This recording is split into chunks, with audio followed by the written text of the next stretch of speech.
Spider-Man is another really popular design. I'm going to start off with this petal sponge.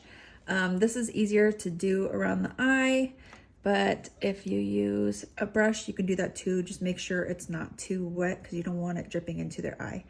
But I want to make a kind of teardrop right along their eye. So I'm going to fill this with white. I'm going to spray this with water first, and we'll fill it with some white. Then we're going to go on the lid. And we can use the end of the sponge to create more of a peak. And you're gonna go all over the eyelid. Next, I'm going to use an angled brush to add the red. We're gonna start in the upper part of the forehead.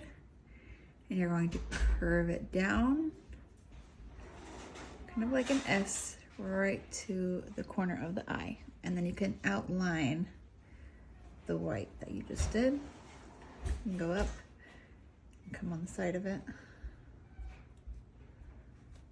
And then we can bring it down like this. So a little arch, and we'll connect all of this.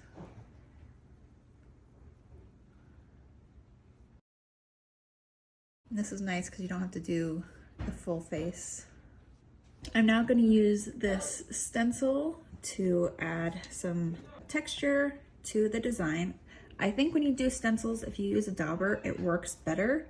So I'm going to add some white to my dauber, and it doesn't have to be perfect, kind of just in random places. Next, you'll want a liner brush like this, and we're going to load it with black. And we're going to follow this outside line.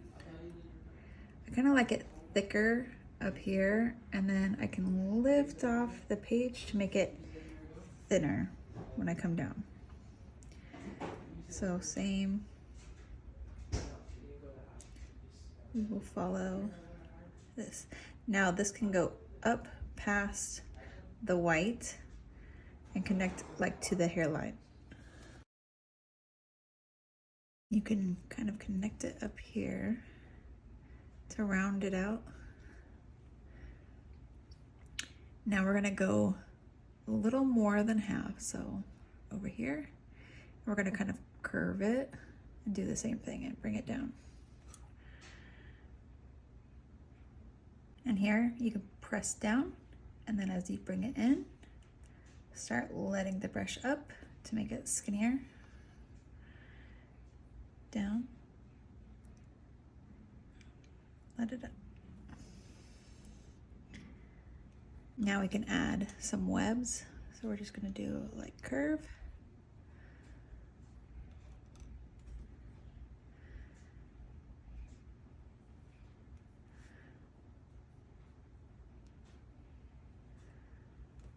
You can add some closer or maybe a little farther apart.